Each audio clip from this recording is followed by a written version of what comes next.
We like to spend a lot of time in IHIP News beating up on Elon Musk and JD Vance and his soon to be smoky eye, but we cannot neglect Donald Trump. Listen to this man on Air Force One last night. The delusions of grandeur are off the chart. Respected as a country again, and we're strongly respected. And people are amazed. I was with some very important people today, and they said that they've never seen a turnaround of a country as fast as this. That's just all lies. Every single bit of that is a lie. I mean, he started lying, doubled down, tripled down, quadrupled down. Everybody thinks we're fucking crazy right now. Right. Nobody likes us. We used to have friends, and it has been a turnaround. And it has been a turnaround from like a fully erect penis to the limpest, most shriveled up any penis you have ever seen. That's what's happening with the United States of America right now because of him. It's so crazy that I think he believes that. I think he honestly believes that, because if you look globally, NATO hates us. You know, Iran hates us, which is fine. Putin's telling him to fuck off by doing what he's doing. Canada, our neighbor, hates. Mexico, the woman president in Mexico is just eating him up and chewing him out. And all he can do is wear horrific makeup. That was the worst makeup I've seen in a long time. It's getting worse. And I'll tell you what, these MAGA men in this makeup, you've seen Moses Mike Johnson start contouring. Matt Gaetz does a full face now. And here's the thing. I want our listeners and viewers to know, we don't care. We don't care if men wear makeup or not, but we're not the religious hypocrites running around saying, oh, men need to be men and men shouldn't have to worry about what anybody else thinks to be manly. You got Jesse Waters, I mean, trying to prove to everybody that he's not interested in sucking on things. It's the weirdest stuff I've ever seen. But next up, here's Trump. And I thought this video was really interesting. And here he is trying to cosplay being a tough guy. Put up the video. Hours ago, President Trump called me to tell me he is, quote, pissed off with Russia's President Putin and threatened to impose secondary tariffs on Russia's oil. Quote, if Russia and I are unable to make a deal on stopping the bloodshed in Ukraine, and if I think it was Russia's fault, which it might not be, but if I think it was Russia's fault, I am going to put secondary tariffs on all oil coming out of Russia. Mr. Trump said 25% tariffs on Russian oil could happen any moment and told me he plans to speak with President Putin this week. The president told me, quote, I was very angry, pissed off when Putin started getting into Zelensky's credibility and started talking about new leadership in Ukraine. Okay. So I think this is fishy as hell. Of course it is. You know, he calls NBC, who he calls DNC all the time because he thinks he's so funny. I think this is some sort of collusion between Trump and Putin to try to get some sort of feigned credibility here. I also think something interesting happened over the weekend. A man named President Alexander Stubbs, who is the president of Finland, played in the member guest golf tournament at Mar-a-Lago. Of course, Trump rigged it and he won, as he does everything. And this guy from Finland, I had a big, long conversation with ChatGPT about it over the weekend because I know, you know, people in Finland are pretty liberal. And I'm like, okay, so what's this guy doing? Is he playing Trump? And ChatGPT was like, that's a very fair assessment. Of course, he would know that in order to curry favor with Trump, to go play golf with him would be something Trump would like, to talk about how great Trump is. You're a good golfer. You're a great businessman. Wow, you're an amazing leader, because they're so terrified, particularly where Finland is located, with Russian aggression.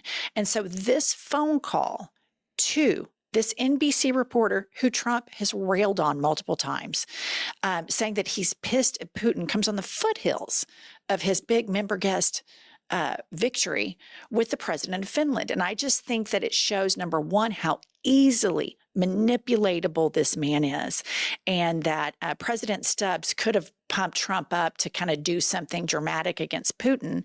But at the end of the day, we all know that Trump hasn't just now found clarity about Putin, and more than likely, he is completely compromised and bent into a pretzel by Putin.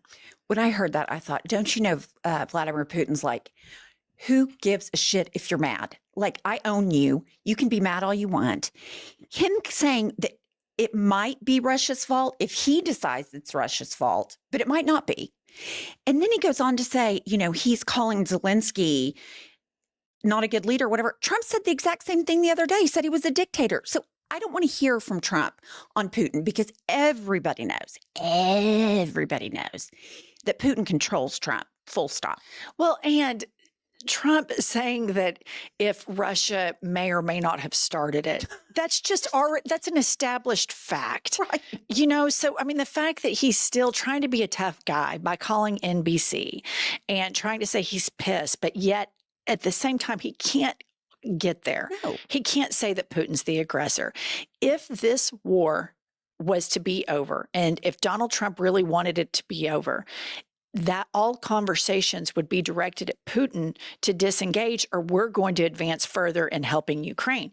But he's incapable and unwilling to do that. Okay, next up, Trump is not kidding, as we all know, that he desperately wants a third term. And he's found a little reach around, pun intended, that he thinks he can do here. Trump announces that he's not joking about running for a third term.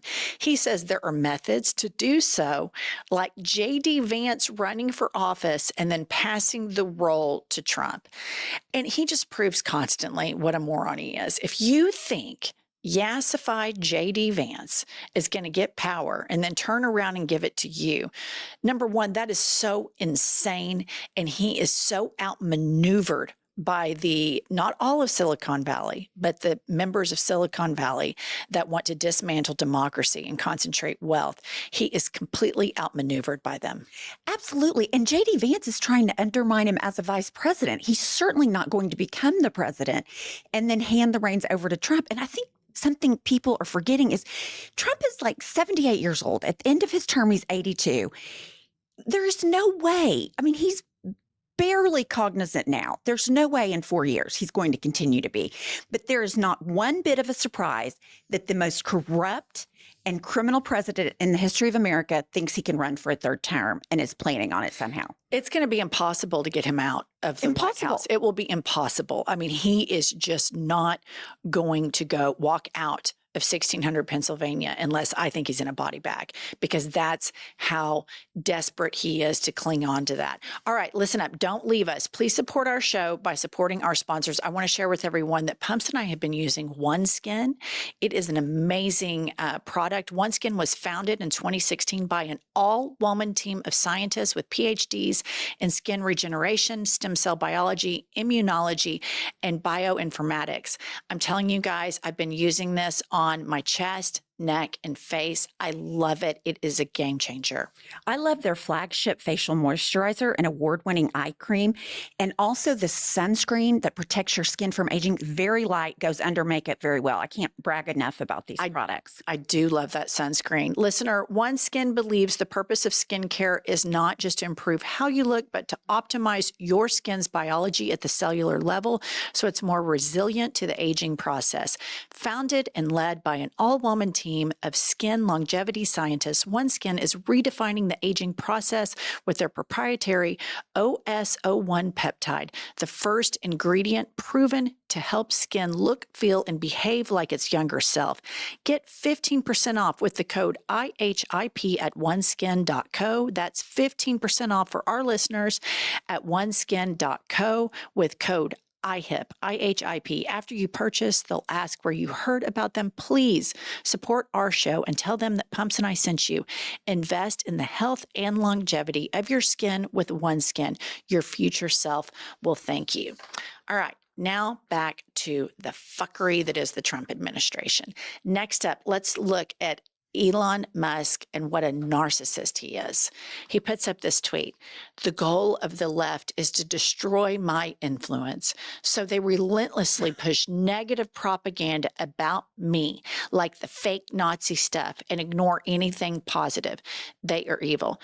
Number one, it's not fake Nazi stuff. It's 1,000,000% on video. We all saw it. We all know you're a Nazi. We all know you're a con man. We all know you're a welfare queen that sucks off hardworking American-born people that work hard, pay their taxes, watch Social Security go off, trust the government to be a fiduciary over our funds so that we can get it later in life. And you want to come take it because you can't fight the fair way because you suck, Elon Musk. Well, he could not win in a meritocracy because he is so narcissistic, drug-addled. But for him to put that, like, he's such the victim. Now he wants people to be arrested that flip off Teslas. I mean, cut me some slack. He is the biggest parasite. He has no business in charge of doggy daycare, much less the United States government. I mean, he is such an embarrassment to himself, to everybody that runs around with him, to the country of South Africa. I bet they're thanking their lucky stars that the United States took that piece of shit in. And I'm so jealous that y'all don't have him. All right. But I just want to point out, these men try to brag all the time about how manly they are, about how smart they are, about how masculine they are. Yet Donald Trump, everywhere he goes, he has to have Elon Musk with him. You never see Trump get on Air Force One by himself. Elon Musk is always right there with him. Same with Marine One. I think Elon Musk is shacking up at the White House, which is weird as shit. But I mean, we'll get into that on another episode.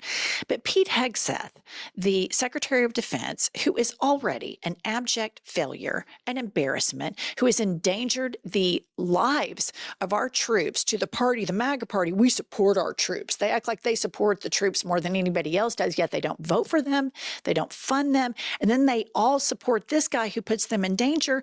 And this guy takes his wife to top secret meetings. Here's the tweet.